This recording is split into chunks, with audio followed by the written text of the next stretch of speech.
मुंबई पर नहीं, पूरे हिंदुस्तान पर है, हिंदुस्तान की सॉवरेनिटी पर है, हिंदुस्तान के स्वाभिमान पर है। पूरे देश ने आतंकवाद के खिलाफ लड़ाई लड़नी होगी और आतंकवाद को जड़ मूल से उखाड़ फेंकने के लिए संकल्पबद्ध होना होगा। मैं आज मुंबई आया हूं। मैं कल आना चाहता था, लेकिन मुख्यमंत्री जी और उप मुख्यमंत्री जी ने मुझे आग्रह किया था कि मोदी जी आज मत आइए। इस दुख की पलों में मुंबई के साथ खड़े रहने के बिना मैं रह नहीं सकता हूं, अपने आप को रोक नहीं सकता हूं और इसलिए मैं आया हूं। मैं होटल तक आया हूं।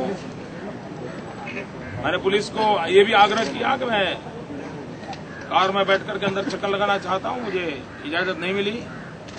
लेकिन मैं चाहता हूं कि पुलिस के जवानों ने, एनएसजी कमांडोज ने, फायर ब्रिगेड ने, आर्मी ने जो भी काम किया है, फील्ड में आकर के मुझे उनको बधाई देनी चाहिए, उनका सराहना चाहिए, समर्थन करना चाहिए, क्योंकि वो देश के लिए लड़ रहे हैं और मॉरल सपोर्ट के लिए ही मैं आया हूं। मैं आज शहीद 2 जांबाज पुलिस के अफसरों के घर होकर के आया हूं, श्रीमान करकरी जी के यहां, श्रीमान सालस्कर जी के यहां। आमटे जी के परिवार के लोग पुणे में हैं, इसलिए संपर्क नहीं कर पाया हूं। मैंने आज घोषणा की है कि सुरक्षा बल के जवानों ने आतंकवाद के खिलाफ लड़ते लड़ते जो शहीद हुए हैं, उनके परिवारजनों को सम्मान राशि देने के लिए गुजरात सरकार की तरफ से 1 करोड़ रुपया की सम्मान राशि इन जांबाज शहीद सुरक्षा बल के जवान के परिवारजनों को देने का गुजरात सरकार ने फैसला किया है।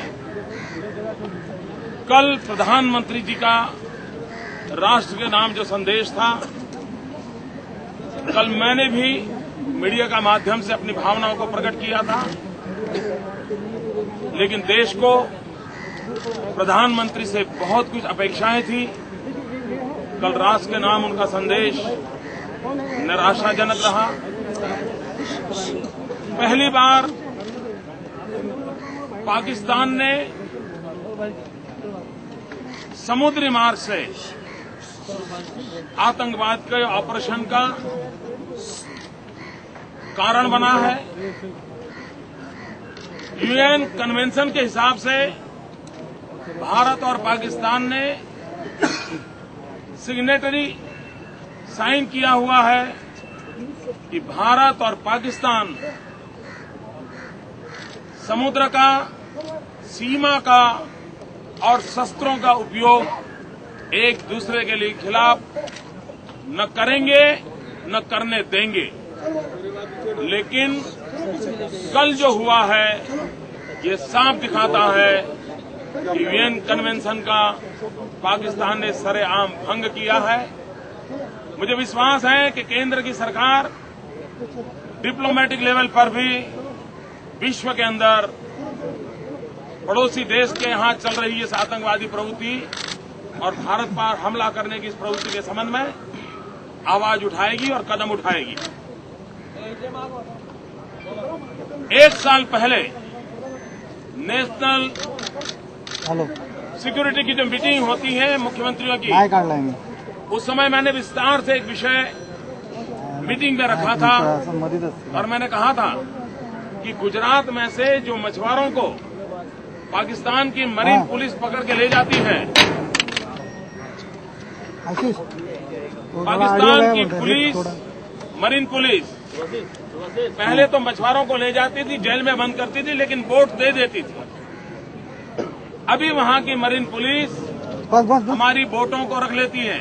और मैंने 1 साल पहले कहा था कि हमारी जो बोट ले जा रहे हैं, उस बोट का देश के खिलाफ दुरुपयोग होगा, देश के खिलाफ नुकसान होगा और इसलिए ऐसी बोट का वापस ले लेना जरूरी होता है। और जो आशंका मैंने प्रकट की थी वो दुर्भाग्य से आज सच बन के निकली है। पाकिस्तान की मरीन पुलिस हमारे मछुआरों को, हमारी बोटों को उठा कर ले जाती है और इस प्रकार के हिंदुस्तान पर हमला करने के लिए उसका उपयोग किया जा रहा है। ये कितना बड़ा गंभीर मामला है, ये अंतर्राष्ट्रीय समुदाय को भी इस पर गंभीरता से सोचना पड़ेगा। ये भी साफ नजर आ रहा है कि आतंकवादियों ने US citizen, British citizen, Israel के नागरिक को प्रमुख तौर पर टारगेट बना करके इन जगहों को पसंद किया है। तो एक प्रकार से अंतर्राष्ट्रीय लड़ाई को उन्होंने केंद्र बिंदु गुजरात, मुंबई को, हिंदुस्तान को बनाया है और इस गंभीर बात को भी देश को लेना होगा। मैंने प्रधानमंत्री से आग्रह किया है कि तत्काल सभी मुख्यमंत्रियों की मीटिंग बुलाएं, कोस्टल स्टेट की एक अलग मीटिंग बुलाएं और समुद्री तट को और अधिक सुरक्षा प्रदान करने के लिए नेवी हो, कोस्ट गार्ड हो, उनको स्ट्रेंथन करने की भी कोई रणनीति बनानी पड़ेगी। बहुत बहुत धन्यवाद मित्रों।